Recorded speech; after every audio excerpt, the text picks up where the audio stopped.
Are there still people working over at Droppp?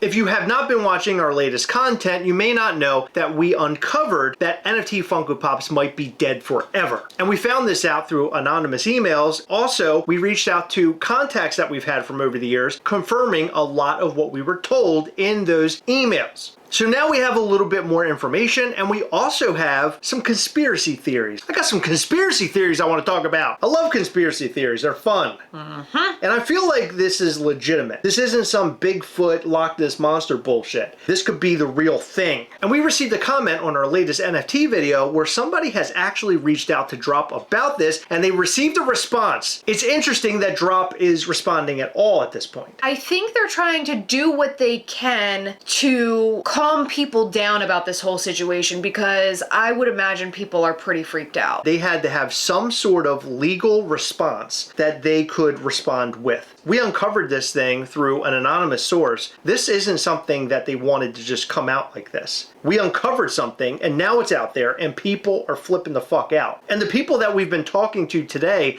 about this particular comment makes them think that Droppp might not be dead. I don't feel that way, and I'll explain why. But first, make sure you check out MISCHIEFtoys.com. We have all sorts of fun stuff over there, and not only that, we are going to New York Comic Con. So in 4 short weeks, we will be at booth 1070 with a bunch of exclusives, a bunch of fun, and of course, we're going to be bringing all the Mischief. You're not going to want to miss out. This is our biggest booth experience ever for New York Comic Con, and we're doing a lot of firsts, a lot of first-time stuff that we've never tried before. And on top of that, we have our Night of Mischief event, which we have sold out tickets already, and it's going to be phenomenal. So if you got your tickets, prepare yourself, because it's going to be an absolute blast. If you want to come and see us at New York Comic Con, we will be at booth 1070. So make sure you stop by and get some amazing collectibles.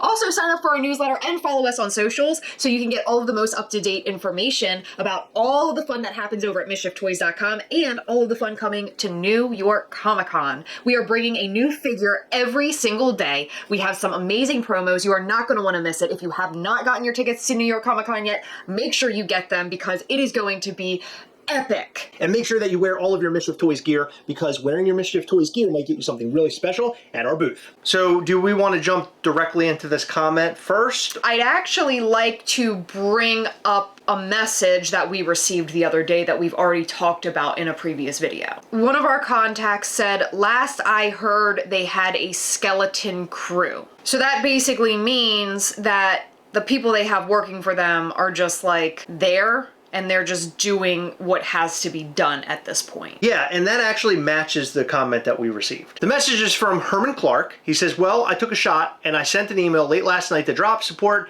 and they responded this morning with this exact quote. Hello, Funko has recently made the difficult decision to reduce a portion of our Droppp team as a part of a strategic refocus of our operations. Droppp remains to supporting community and partners, and our day-to-day operations will continue without interruptions. This to me sounds like Droppp is going to be wrapping packages, making sure that the pops that have been redeemed are ordered, receiving packages, answering customer service emails, etc. It does not scream, hell yeah, we're doing more. I feel like in that messaging, you would see something like, hey, wait for more upcoming Droppp news. We got something big coming, or just anything. Just a sparkle of something. That does not exist in that message. No. And what that tells me is that they basically had some legal team tell them, this is how you're going to respond moving forward. This is what you're going to say. And those Droppp folks right there probably work for Funko. So the people that actually worked for Droppp, I think they're gone, and now they just have some sort of skeleton crew made of Funko employees. I think they virtually cut Droppp out completely. Yeah, so a direct quote from a message we received back from one of our contacts says, confirmed everyone on the NFT team from Funko is working on other projects now. The Droppp team is no more, and Disney was the last drop. I basically said, are we thinking this is a possible rebrand, or is it done? They said, from what I heard, it sounds done. And so unfortunately with that, it sounds done isn't necessarily it's done. We don't know what's going on with it, but what we're saying is based off of all of the things that we know, all of the messaging that we've received, all of our sources, all of those anonymous emails, it tells me that it is done. And we're not going to know until Funko and Droppp confirms it. And I honestly think that is all Droppp can say at this very moment. They can't say anything else. Unless Funko's looking for a new team that can work the blockchain and like do the whole NFT thing, I don't think that they're continuing with this program. And frankly, I think that they would have looked for a team prior to laying off Droppp so that those people could get in Dropp's role and continue doing what Droppp did with like a rebrand type deal. I think it would sort of be a transition versus a we're cutting this off right now, but then we're going to bring it back. I completely agree with you. I feel exactly the same way about it. I feel like there would have been some sort of implementation of a transition. That transition would take place and then they could move right into business as usual. And they can't do that now if they've removed the entire Droppp team. Yeah. That just does not happen now. I would like to think that they're finding some other company or some other resource to do what they were doing. But truthfully, I don't feel like that's happening based off of all the messaging, as I mentioned before. It's unfortunate, and I know it's really hard to come to grips with. We're having a hard time coming to grips with it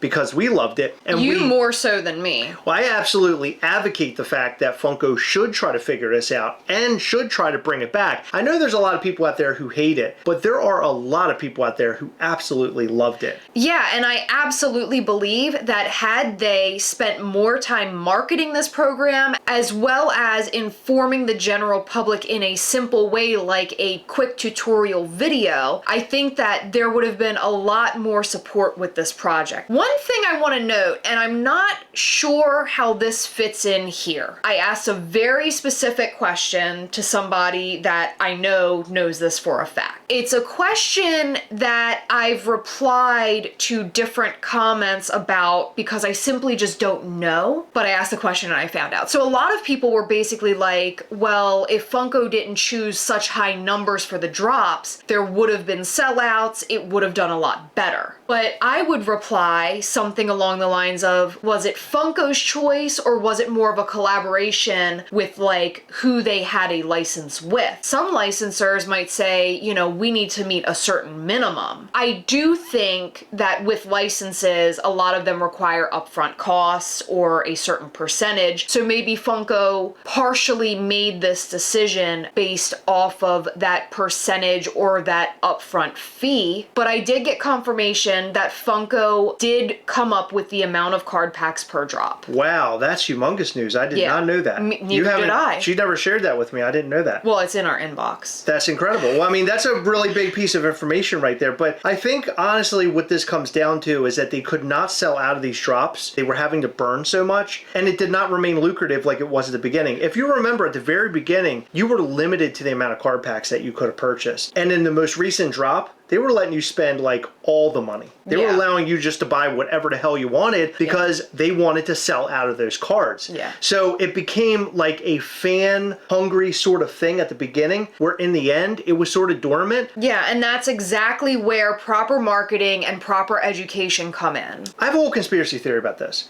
And my conspiracy theory is it possible, and this is for you guys to ponder and comment down below, do you think that anonymous email came from somebody from Funko or Droppp? People from Funko and Droppp have to sign an NDA, which is a non-disclosure agreement, basically stating like, you cannot talk about the things. So they can't publicly go out and be like, oh, here's what happened. I know all the behind the scenes stuff, which is why we keep all of our sources well under wraps because we don't want to get anybody in any hot water or trouble. And not only that, but we want to ensure that we continue to have a relationship with these people where they can trust us and give us information that they might find out and we can bring it to you guys. And how do you think that we've been able to uncover so much? And I noticed in our comments that a lot of people are pointing this out. They're like, you guys have uncovered so much. I have all the faith in you that this is a true thing, that you're not making this up. And we've never made anything up like that before. No. So I've been wondering, is somebody from Funko or Droppp feeding us this information? It all leads back to that is the source. Because where else would this information come from? This is somebody who was upset and they're like, fuck it. I'm going to give it to the Gastlecast. I know the Gastlecast talks about all sorts of stuff. Let them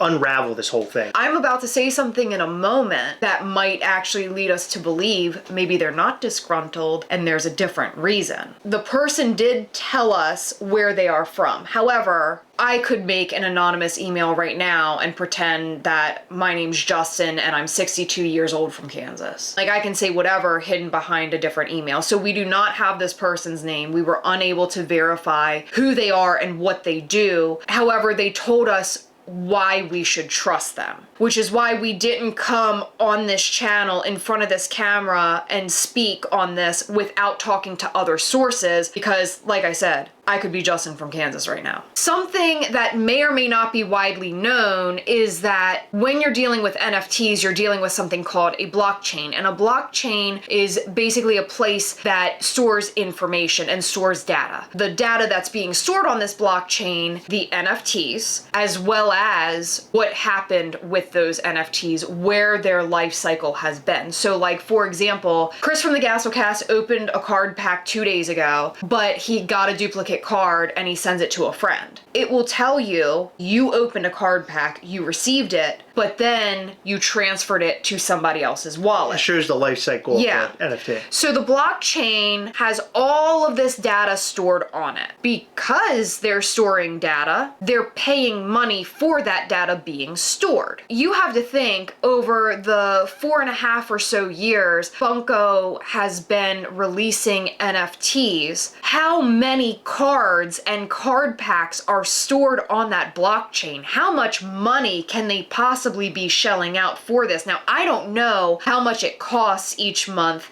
to store one item on the blockchain, and I can't even fathom how many of those cards are on the blockchain. But that's where the Droppp Arcade comes in. The Droppp Arcade is essentially a program designed for people to gain points by burning different items. So for example, if you burn common cards, you get a lower amount of points, but if you burn, let's say, like a redeemed Grail card, you get a much higher amount of points. They are rewarding the people for burning what is being stored on their blockchain, so they're no longer having to pay to keep all of these unused items on the blockchain. Yeah, because they have a server room somewhere filled with servers running all of this NFT stuff. And to run them, it costs money. You're talking about power, you're talking about whatever hardware is needed for all of this. It's a lot of cash. Yeah, and I equate this to my Google Drive. We have a Google Drive for our business and we pay a fee monthly, and the more we store on it, the more we have to pay. So like I said, I can only imagine how much Funko is paying into this blockchain. So before, when I talked about Funko or Droppp anonymously telling us about this news, basically because they were disgruntled, like somebody at Funko or Droppp is disgruntled, you have a completely different theory. What if they either knew that this program was going to go away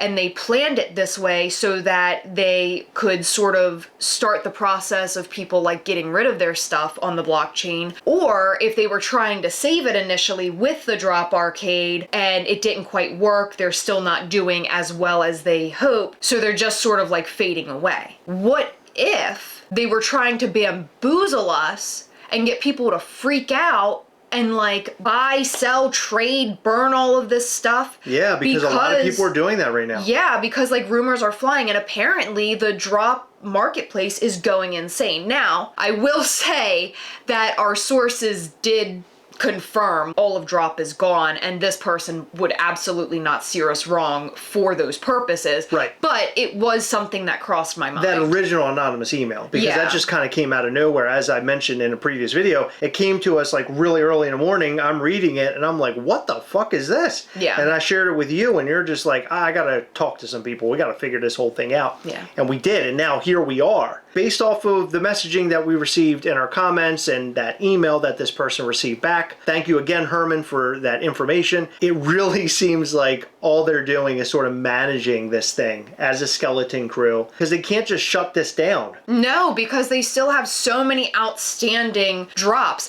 I said in one of our videos like at least 3 or 4, which that was factual because it is at least 3 or 4 drops have not shipped. We got 2 comments. One said 13 drops had not shipped and one said 15 drops had not shipped. But I think 2 of those 15 2019 have started getting into people's hands. Gotcha, I want to okay. say it was one of the Funkoween ones and Stranger Things. Yeah, so this whole thing is still unfolding, and we're going to continue bringing you information about this as soon as we get it. This is the newest thing that we received, was that comment, and Heather and I did have a couple theories of what we were thinking about in all of this. I consider this comment matching up with some of the stuff that we received as sort of a bombshell. I think that shows you like kind of a complete picture that things happened, Droppp responds, and they're like, well, we're just trying to keep things afloat here. That's how I read that comment. I read it as, we're doing what needs to be done, but we're not doing anything more. That's exactly what I heard. I'm hoping for the best. Maybe Funko will turn this whole thing around. They'll pick up some new company and they'll do the NFT thing again. But to be honest with you, I really don't feel like that's going to happen. And this is coming from somebody who really